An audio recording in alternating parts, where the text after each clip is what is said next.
እኚህ ሰዎች የዓለምን ዕጣ ፈንታ አሁን የጀመሩ ምናልባትም በቀጣይ 10 ዓመት ውስጥ የሚወስኑት ይሆናሉ። አሜሪካን የሚያሾሯት ፕሬዝዳንት ዶናልድ ትራምፕን የሚያንቀሳቅሱት ኢራንን እየደበደቡና እየተደራደሩ ያሉት እንደዚሁም የዓለም ሀገራት በዚህ ውጡ በዚህ ይግቡ እያሉ አቋማቸውን እያንጸባረቁ ያሉት ሦስቱ ሰዎች የዶናልድ ትራምፕ ዋና ሰዎች ናቸው። ከሦስቱ የሚልቀው ማን ነው? ለዶናልድ ትራምፕ የሚያሸረግዱ ወይንስ ዶናልድ ትራምፕን ባሻቸው መንገድ የሚዘውሩ? ሦስቱ ሰዎች ምክትል ፕሬዝዳንቱ፣ የውጭ ጉዳይ ሚኒስትሩ፣ የጦር ሚኒስትሩ ናቸው። የአሜሪካ ቁልፍ ሰዎች እነዚህ ሦስት ሰዎች ናቸው ወይንስ ሌሎችም አሉ? በዝርዝር ከመጋረጃው ጀርባ ገልጠን የአሜሪካን ፖለቲካ እንመለከተዋለን። ዓለም ላይ ተጽዕኖ እያሳረፉ ያሉ ሰዎችን እንቃኛቸዋለን። የቅዳሜ ገበያ የዩቲዩብ ቻናል ሰብስክራይብ አድርጉ። ትኩስ ትንታኔዎች እንዲደርሷችሁ የደውል ምልክቱን ይጫኑ። ቅዳሜ ገበያ። ሰውየው የሚቻሉ ሰው አይደሉም።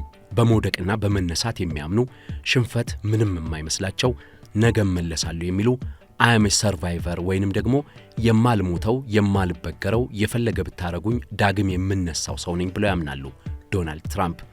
ዶናልድ ትራምፕ በቢዝነሱ ዓለም የተሳካላቸው ከአባታቸው የወረሱትን ጥቂት ጥሪት ቢሊዮኖች አድርገው በአሜሪካ ሀብት ማማ ላይ የተቆናጠጡ፣ ከሀብታቸው በላይ ትልቅ ተጽዕኖ የፈጠሩ፣ ያንን ተጠቅመው ፕሬዝዳንት ሆነው ዛሬ አሜሪካን ብቻ ሳይሆን ዓለምን የሚያሾሩ ባሻቸው መንገድ የሚዘውሩ ናቸው። ለዳግም ምርጫ ሲሸነፉ ወደ ኋላ ሸብረክ ያላሉ፣ በደረሱባቸው ክሶች ያልተበገሩ፣ ዳግም በአሜሪካ ታሪክ የተሸነፈ ፕሬዝዳንት ሆነው ለፕሬዝዳንትነት ተወዳድረው ያሸነፉ ሰው ናቸው። ዶናልድ ትራምፕ ስልጣን ሲይዙ የመረጧቸው አጋሮች አሉ፣ የሾሟቸው ሚኒስትሮች አሉ። የመረጧቸው እነዚህ መሪዎች አንዳንዶቹ የዶናልድ ትራምፕ አጨብጫቢዎችና ተከታዮች ብቻ ሲባሉ፣ አንዳንዶቹ ደግሞ የራሳቸው ፍላጎት ያላቸው ምናልባትም የዶናልድ ትራምፕን ዘመን ለራሳቸው መጠቀም የሚፈልጉ የሚባሉ ናቸው። እነዚህ እነማን ናቸው የሚለውን በዝርዝር ለመመልከት አሁን በዶናልድ ትራምፕ መንግሥት ውስጥ ቁልፍ 3 ሰዎችን እናንሳ። ምናልባትም የቀጣይ ፕሬዝዳንትነት ዕጣ ፈንታም የሚመለከታቸውን 3 ሰዎች፣ የሪፐብሊካን ፓርቲ ቀጣይ ዕጣ ፈንታ 3 ሰዎች። አንደኛው ምክትል ፕሬዝዳንቱ ጄዲ ቫንስ ናቸው። ሁለተኛው የውጭ ጉዳይ ሚኒስትሩ ማርኮ ሩቢዮ፣ ሦስተኛው የጦር ሚኒስትሩ ፔት ሄግሴት። በእርግጥ በዶናልድ ትራምፕ ካቢኔ ውስጥ ቀላል የማይባሉ ኃይል ሚዛኑን የያዙ የኢኮኖሚውን የንግድ ጦርነቱን የሚመሩ ሰዎች አሉ። ነገር ግን ፊት ገጽ ላይ ያሉትን ሰዎች ነው የምንመለከታቸው።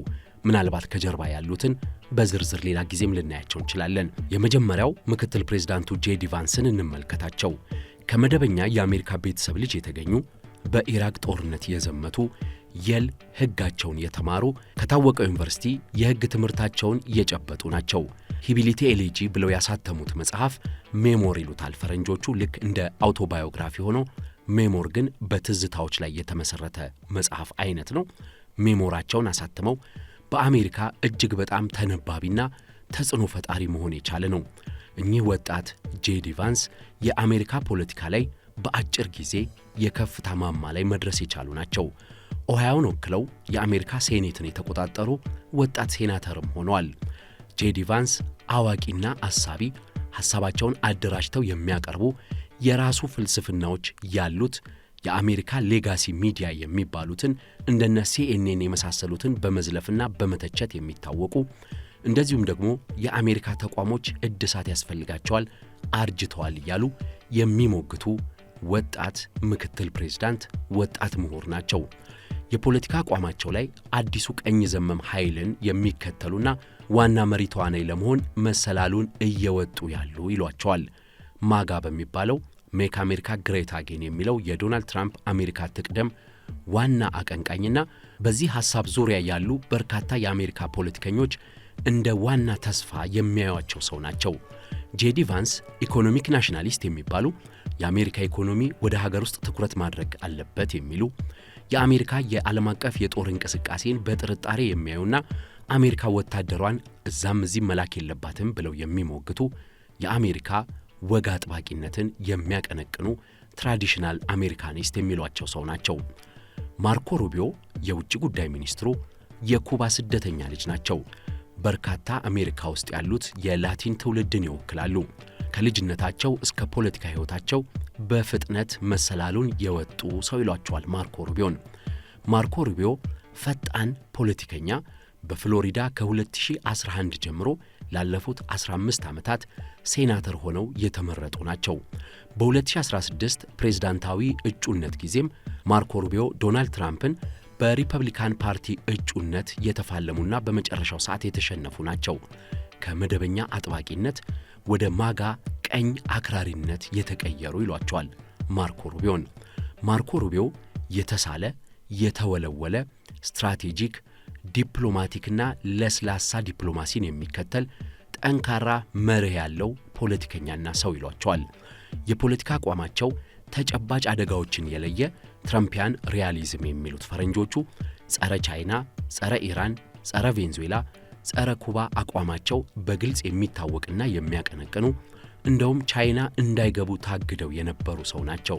አሜሪካ ትቅደም በሚለው ሜክ አሜሪካ ግሬት አጌን ማጋ ፖሊሲ ደጋፊነታቸውና ቀንቃኝነታቸው ይታወቃሉ። እኚህ ሰው ትልቅ ፖለቲከኛ ናቸው። በዶናልድ ትራምፕ ካምፕ ውስጥ አሁን የጦር ሚኒስትር የሆኑት ፒት ሄግሴት ብዙ የማይታወቁ ብዙ የፖለቲካ ሕይወት የሌላቸው ናቸው። ነገር ግን ሄግሴት ኢራቅ፣ አፍጋኒስታን፣ ዋንታናሞ ቤይ ላይ የሰሩ በጣም የተደነቁ በበርካታ ኒሻኖች የተንቆጠቆጡ ወታደር ናቸው። የወታደርነታቸውን ጊዜ ሲያበቃ ወደ ሚዲያ መጥቶ ፔት ሄግሴት ስመጥር የጦር ተንታኝ፣ የፖለቲካ ተንታኝ ሆኖ ቀርቧል። ታማኝ፣ የሚሄድበትን የለየ፣ በፖለቲካ አቋማቸው ባህላዊና ተለምዶዊ የአሜሪካ ስርዓቶች መቀየር አለባቸው ብለው የሚሞግቱ በተለይም የአሜሪካ የጦር እሳቤ፣ የሚሊተሪ ፍልስፍና እንደዚሁም ደግሞ የጦር እንቅስቃሴና ዘመናዊነት መቀየር አለበት ብለው የሚያስቀምጡ አሜሪካ እንደ አዲስ መገንባት አለባት የሚለውን ትንታኔ የሚደግፉ በጣም ተናጋሪ ሰው ናቸው። ፒት ሄግሴት የዶናልድ ትራምፕ አንዱ ሰውኝ ናቸው። እንግዲህ እነዚህ ሦስት ሰዎች ከዶናልድ ትራምፕ ጋር የተጣጣሙ ናቸው። ከዶናልድ ትራምፕ አካሄድ ጋር በተያያዘ ሁሉም የማጋ ደጋፊ፣ አሜሪካ ትቅደም የሚሉ ቀኝ ዘመም ወይም ደግሞ ወደ ቀኝ አክራሪነት የተጠጉ አሜሪካ ትቅደም፣ አሜሪካ ብቻ፣ አሜሪካ ለአሜሪካውያን፣ ዓለም ለአሜሪካ ካልተመቸች እኛ ለዓለም ልናበረከት የሚገባን ነገር የለም የሚሉ ሰዎች ናቸው። በተለይ ጄዲ ቫንስ ዶናልድ ትራምፕን ሲወቅሱ የነበሩ በኋላም ላይ ተቀይረው ዋና የዶናልድ ትራምፕ ደጋፊ የሆኑ ናቸው። ማርኮ ሩቢዮ ደግሞ የዶናልድ ትራምፕንና የአሜሪካ ፈርስትን አቋም በመላ ዓለም እያንቀሳቀሱ ያሉት ሰው ናቸው። ፒት ሄግሴት የዶናልድ ትራምፕ የምንጊዜም ቀዳሚ ዘማች ተብለው ይጠቀሳሉ። እነዚህ ሦስት የዶናልድ ትራምፕ ሰዎች በኢራንና በእስራኤል ጉዳይ ያላቸው አቋም እጅግ ወሳኙ ነው። ምክትል ፕሬዝዳንቱ ጄዲ ቫንስ የፖለቲካ አቋማቸው የተሰላ እውነትን የተመሠረተ ይባልላቸዋል። ከእስራኤል ጋር በተያያዘ የእስራኤል ጠንካራ ደጋፊ መሆናቸውን አይደብቁም፣ ፊት ለፊት ይናገራሉ። ነገር ግን ጄዲ ቫንስ እስራኤል የራሷንም ሉዓላዊነት ሆነ በመካከለኛው ምስራቅ ያሏትን ጥቅሞች ለማስጠበቅ የአሜሪካ ወታደራዊ ድጋፍ ሳያስፈልጋት ማረጋገጥ ትችላለች የሚል አቋም እንዳላቸው ይነገራል። ይህ ለእስራኤላውያኑ በጥርጣሬ የሚታይ ነው። ከኢራን ጋር በተያያዘ የጠለቀ ወታደራዊ ተሳትፎን ጄዲ ቫንስ አይደግፉም። ኢራንን በኢኮኖሚ፣ በዲፕሎማሲ፣ በንግድ፣ በማዕቀብ ከበባ ውስጥ ከቶ በማስጨነቅ የምንፈልገውን እንድታደርግ ማስገደድ እንችላለን ባይ ናቸው። እናም በኢራን ጦርነት በአጠቃላይም አሜሪካ በመካከለኛው ምስራቅ ዘመቻዎችን ከመክፈት ታቅባ ወታደራዊ ኃይላችን፣ የዲፕሎማሲ ስትራቴጂያችን ትኩረት ማድረግ ያለበትና ትንፋሻችንን ሰብስበን መስራት ያለብን ቻይና ላይ ነው በሚል አቋማቸው ይታወቃሉ። የዲፕሎማሲው ንስር የሚባሉት ማርኮ ሩቢዮ በበኩላቸው ከእስራኤል ጋር ያላቸው ግንኙነት በጣም ጠንካራ ነው። የቆየው ዘመናትን ያስቆጠረው የአሜሪካና የእስራኤል ወዳጅነት ተገቢና አስፈላጊ የማይነጣጠሉ ናቸው ሁለቱ ሀገራት በሚል ከእስራኤል ጋር ያላቸውን ወዳጅነት ይገልጻሉ። ከኢራን ጋር በተያያዘ ጸረ ኢራን አቋማቸው ከበፊትም ይታወቅላቸዋል። አሁን ደግሞ የውጭ ጉዳይ ሚኒስትር ከሆኑ በኋላ ኢራን በዓለም አቀፉ ማህበረሰብ እንድትገለል ሳያሰልሱ ሰርተዋል። በእርግጥ ከጦርነት ጋር በተያያዘ ዶናልድ ትራምፕ የእግረኛ ጦርና ሰፊ ወታደራዊ ዘመቻ በኢራን እንዳይከፍቱ ማርኮ ሩቢዮ ይመክራሉ።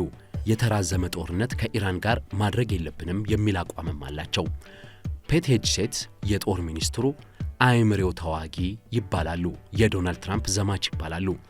ከእስራኤል ጋር በተያያዘ ወዳጅነታችን ታሪካዊና የአሜሪካ የስልጣኔ ትስስር የተመሰረተበት ግንኙነት ነው ያለን በሚል ለእስራኤል ያላቸውን ጠንካራ አቋምና ፍቅር የሚገልጹ ሰው ናቸው የጦር ሚኒስትሩ ፔት ሄግሴት። ፔት ሄግሴት ከኢራን ጋር በተያያዘም ጦርነትን ማስቀረትን የሚለውን አቋም ቢደግፉም ነገር ግን የምናከናውነው ጥቃት የተጠና፣ ፈጣን፣ ከፍተኛ ጉዳት የሚያደርስና በፍጥነት ኢራንን የሚያንበረክክ መሆን አለበት የሚል እምነት አላቸው። ከዶናልድ ትራምፕ ጋር በጦርነት እሳቢያቸው ምንም ልዩነት የላቸውም የሚባልላቸው የጦር ሚኒስትሩ ሄግሴት ሰላም በጥንካሬ የሚባለው ወይንም ደግሞ ወታደራዊ እንቅስቃሴዎችን እያደረግንም ወይንም ደግሞ ኃይላችንን እያሳየን ነው ሰላም ማስፈን የምንችለው፣ ያለ ኃይል ሰላም የለም በሚለው አቋማቸው ይታወቃሉ። እናም ድርድርም ቢሆን ጉልበት እንዳለን አሳይተን ነው በሚለው አቋም ሄግሴት ይታወቃሉ። ይህ የዶናልድ ትራምፕ አቋም ነው። ከዶናልድ ትራምፕ ጋር ያላቸውን ቀጥታ ግንኙነት የእነዚህን ሶስት ሰዎች እንመልከት። ጄዲ ቫንስ የአሜሪካ ፈርስት ዋና አቀንቃኝ የሆኑና የአይዲዮሎጂ አጋር የሆኑ ያንን ሲያቀነቅኑ የቆዩ የዶናልድ ትራምፕ ስምም የሆኑ ሰው ይባልላቸዋል። ሄግሴት በበኩላቸው የትራምፕ አንቲ ኢስታብሊሽመንት ወይንም ደግሞ የአሜሪካ የጃጁ ተቋማትን አፍርሶ መገንባት የሚለው ሐሳብ አራማጅ ናቸው። የአሜሪካ መከላከያ ሚኒስቴር የሚባለው ዲኦዲንም ወደ ጦር ሚኒስቴር የቀየሩ ሰው ናቸው ፔት ሄግሴት። ከትራምፕ ተጽዕኖ ፈጣሪነት አንጻር በትራምፕ መንግሥት ላይ ከፍተኛ ሚና አላቸው የሚባሉት ማርኮ ሩቢዮ በተለይ በውጭ ግንኙነቱ የአሜሪካን ጉዳይ እየዘወሩ መሆኑ ይነገራል። ነገር ግን ዶናልድ ትራምፕ የዋዛ ሰው አይደሉም። የውጭ ጉዳይ ሚኒስትሩ እያሉ ከኢራን ጋር ከሩሲያ ጋር በዋና ተደራዳሪነት የሰየሟቸው ሌሎች ሰዎችን ነው ከሚኒስትሩ የቀነሱት ስልጣን ያለ ይመስላል። ፔት ሄግሴትን በተመለከተ ወታደሩን ይምራ እንጂ የአሜሪካ ወታደሮች በጀነራሎቹ የሚመራ ነው ከሚኒስትሩ በላይ። እናም እሱም ቢሆን እቀባ አለበት። ጄዲ ቫንስ ዶናልድ ትራምፕ ጣልቃ እንዳይገቡ የውትድርና ዘመቻዎች እንዳይከፍቱ ቢሟገትም ዶናልድ ትራምፕ ከኢራን ጋር ወደ ጦርነት ገብተዋል። እናም ዶናልድ ትራምፕ ማንን የበለጠ ያምናሉ፣ ማንን የበለጠ ከስራቸው ያስጠጋሉ የሚለው አነጋጋሪ ነው። በእርግጥ በርካታ ጽሑፎችን ብንመለከት ዶናልድ ትራምፕ ወደ ጄዲ ቫንስ እንደሚያደሉ ይታወቃል። ለይቶ ለምክትል ፕሬዝዳንትነት ጄዲ ቫንስን መምረጣቸውም ሲታይ ዶናልድ ትራምፕ ልባቸው ለምክትላቸው ጄዲ ቫንስ ስስ እንደሆነ ይታመናል። ነገር ግን የመጨረሻው ግንባር ድረስ አብሮኝ የሚዋጋ በሚል ለፔት ሄግሴት ጀርባቸውን መቼም እንደማይሰጡ እርግጥ ነው። በጥርጣሬ ግንኙነት ሊኖራቸው ይችላል የሚባለው ከማርኮ ሩቢዮ ጋር ነው። ምክንያቱም ማርኮ ሩቢዮ ለበርካታ ዓመታት በፖለቲካው የቆዩ የራሳቸው ቪዥን ያላቸውና ለፕሬዝዳንትነት ጭምር ሲታገሉ የኖሩ ሰው ስለሆኑ እናም እነኚህ ሶስት ሰዎች ዶናልድ ትራምፕ የፕሬዝዳንትነት ዘመናቸውን ሲጨርሱ በቀጣይ ለፕሬዝዳንትነት ሪፐብሊካንን የሚወክሉ አሁንም በዶናልድ ትራምፕ ዘመን የአሜሪካን ዕጣ ፈንታ፣ የኢራንን ጦርነት፣ የዲፕሎማሲውን አቅጣጫ የሚወስኑ ሰዎች ያስብላቸዋል። ለፕሬዝዳንትነት ካላቸው ተስፋ አንጻር ስናይ የማጋ ቲም ዋና ተተኪ ተብለው የሚታዩትና የአሜሪካ ትቅደም ፖሊሲ አራማጅ የሆኑት ጄዲ ቫንስ ቀዳሚ አድርገው በርካቶች ያስቀምጧቸዋል። ዶናልድ ትራምፕ በምክትልነት ስላስቀመጧቸውና በአሜሪካ ፖለቲካም ምክትል ፕሬዝዳንቶች የቀጣይ ፕሬዝዳንታዊ እጩ የመሆን ዕድላቸው ሰፊ ስለሆነ በርካቶች ጄዲ ቫንስ ፕሬዝዳንት ይሆናሉ ብለው ይጠብቃሉ፣ ሪፐብሊካንን ይወክላሉ ብለው ይጠብቃሉ። ማርኮ ሩቢዮ በሌላ ጎኑ አሁን በተለይ እያሳዩት ያለው ብቃትና በተለያዩ መገናኛ ብዙሃን የሚሰጡት ትንታኔ በርካታ ሪፐብሊካውያንን ልባቸውን እያሸፈተ እኚህ ሰው የአሜሪካ መሪ መሆን አለባቸው ብለው እንዲነሱ እያደረገ መሆኑ ይነገራል። ምናልባት የላቲን ተወላጅ መሆናቸውና ምናልባትም ደግሞ ዶናልድ ትራምፕ ብዙም ላይደግፏቸው የሚችሉ መሆኑ ከፕሬዝዳንትነት ካላስቀራቸው ከእጩነት ካላስቀራቸው በስተቀር ማርኮ ሩቢዮም ወደ አሜሪካ ፕሬዝዳንትነቱ እየተንደረደሩ ያሉ ሰው ናቸው። በዚህ ረገድ ስማቸው የማይነሳው ፔት ሄግሴት ናቸው። እስካሁን ስለ ፕሬዝዳንትነት፣ ስለ አሜሪካ ሙሉ የፖለቲካ ተሳትፎ ብዙም የሚባልላቸው እሳቸውም የሚናገሩት ነገር የለም። ዶናልድ ትራምፕ ግን እስካሁን ድረስ ስለ ቀጣዩ ፕሬዝዳንታዊ እጩ እስካሁን ድረስ ሪፐብሊካንን ከኔ በኋላ ማን ወክሎ ለፕሬዝዳንትነት ይወዳደራል በሚለው ላይ በግልጽ ሐሳባቸውን አላሰፈሩም። አብዛኛዎቹ ሰዎች ዶናልድ ትራምፕ ጄዲ ቫንስን እንደሚመርጡ ወደ እሳቸው ልባቸው እንደሚያደላ ይጠረጥራሉ። ዶናልድ ትራምፕ እስካሁን በጉዳዩ ላይ ያልተናገሩት አሁን የእሳቸው ጊዜ ስለሆነ ዋና የፖለቲካ ጨዋታው መሪ እሳቸው መሆን ስለሚፈልጉ ነው ነገሮችን አድበስብሰው የሚያልፉት። አንዳንዶች ዶናልድ ትራምፕ ቫንስ ሩቢዮ የሚል ጄዲ ቫንስን በፕሬዝዳንትነት ማርኮ ሩቢዮን በምክትልነት የያዘ የአሜሪካ የትንሣኤ ዘመን መሪዎች በሚል እንደተናገሩ ይነገራል። በነገራችን ላይ ሦስቱን ሰዎች አነሳናቸው፣ ምክትል ፕሬዝዳንቱን፣ የውጭ ጉዳይ ሚኒስትሩንና የጦር ሚኒስትሩን። ነገር ግን በአሜሪካ ፖለቲካ ውስጥ በጣም በርካታ ወሳኝ ሰዎች አሉ። በዶናልድ ትራምፕ አስተዳደር ውስጥ ሚናቸው ትልልቅ የሆኑ ሰዎች አሉ። በኢራን ጉዳይ ላይና አሁን አሜሪካ በተወጠረችበት ጦርነትና ከቻይና ጋር በተያያዘ እንኳን ብንመለከት ጀነራል ዳንኬን ይገኛሉ። የኢታማዦር ሹሞቹ ሊቀመንበር ናቸው። ስቲቭ ዊትኮፍ የዶናልድ ትራምፕ የልብ ወዳጅና የአሜሪካ የዓለም አቀፍ ድርድሮች መሪ የሆኑት ባለጸጋ ሰውም አሉ። ሱዚ ዊልስ የዋይት ሃውስ ቺፍ ኦፍ ስታፍ ወይንም የካቢኔ ኃላፊና አማራጮችን ሁሉ አጥንተው በሚኒስትሮች ምክር ቤት መካከል ያለውን ሚዛን ጠብቀው ለጠረጴዛ ውሳኔ የሚያቀርቡት ሰውም የዶናልድ ትራምፕ ዋና የቀኝ እጅ ናቸው። ስኮት ቤሴት የአሜሪካ የኢኮኖሚ ሚኒስትር ሲሆኑ በቢሊዮነርነታቸው የሚታወቁ አሜሪካ በቀጣይ የዓለም የኢኮኖሚ የበላይነቷ ጸንታ እንድትቀጥልና ተፎካካሪዎቿን እየገረሰሰች እንድትሄድ በተለይ ከቻይና ጋር ያለውን ውጊያ የሚመሩት ሰዎች ናቸው። በአሜሪካ ፖለቲካ በርካታ ሰዎች አሉ። ኢራን ስትዋጋ፣ ቻይና ከአሜሪካ ጋር ለልዕለ ኃያልነት ስትታገል ዶናልድ ትራምፕ ብቻ ሳይሆን እኚህ ትልልቅ የፖለቲካ ሰዎች እንደዚሁም ደግሞ ዲፕ ስቴት የሚባለው በአሜሪካ ፖለቲካ ውስጥ የማይነቀነቀው የጀርባ ዘዋሪው ቡድንም አለ። ነገሩ ብዙ ነው። የአሜሪካ ፖለቲካና አወቃቀር የስልጣን የበላይ ማን ነው የሚለው ተጠቅሶ የሚያልቅ አይደለም። ሐሳባችሁን አጋሩን። የዩቲዩብ ቻናላችንን ሰብስክራይብ አድርጉ። ትኩስ ትንታኔዎች እንዲደርሷችሁ የደወል ምልክቱን ይጫኑ። ቅዳሜ ገበያ